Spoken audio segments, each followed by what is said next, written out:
Sergeant Brigette Brzezinski, Bridgette Brzezinski.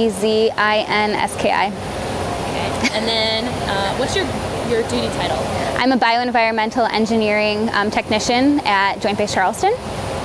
I'm also a member of the Transportation Isolation System Support Team. Awesome. And your role here at Mobility Guardian?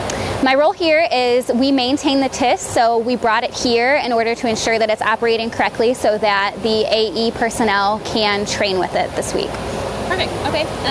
What's your hometown? How long have you been in the Air Force? I'm from Chicago, Illinois, and I've been in the Air Force for 7.5 years. Okay. And then what do you plan on getting from this exercise? What do you plan on learning?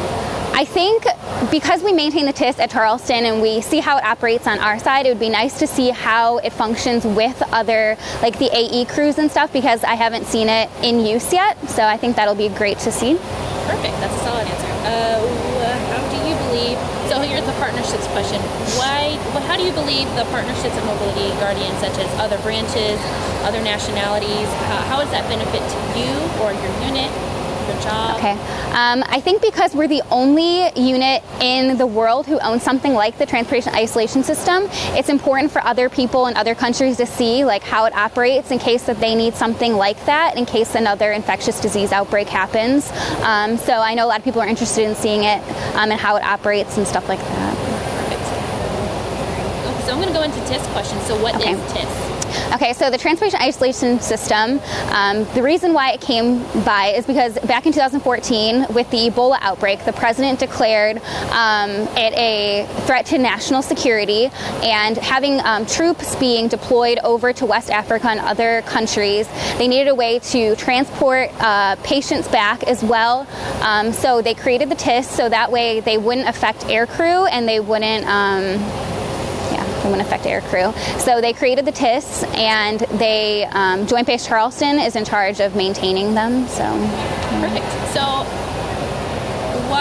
what's the purpose? I mean, can you just reemphasize like what's the purpose of TIS? Okay, so the TIS is, it's kind of just like an isolation room and a hospital. So there's two parts of it. There's the anteroom, which is for like doctors to be able to dress and undress, and then there's also isolation rooms in the back. So that's to treat patients while they're flying back from wherever they are. So each isolation room will fit 4 patients in it. So 2 litter and 2 ambulatory patients. So altogether in a C-17, they can bring back 8 patients at a time. Sure.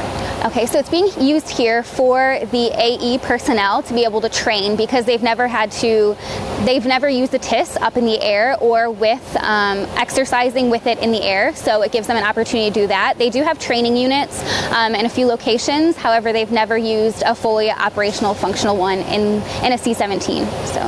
Great. So do you see this being taken to other countries and them starting to build their own stuff?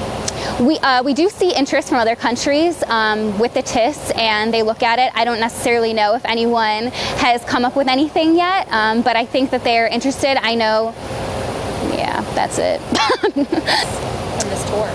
I think just info and knowing that there's something out there that to be able to transport patients back to their countries if they are affected by disease.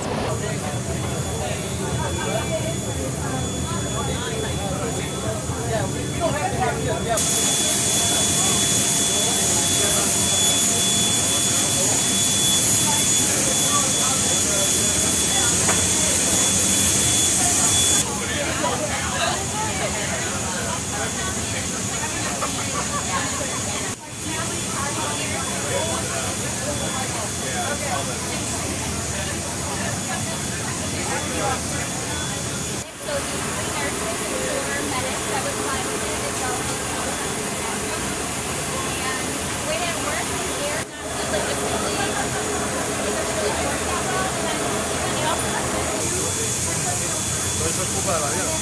El avión no es capaz de darte potencia, no por la red si tierra.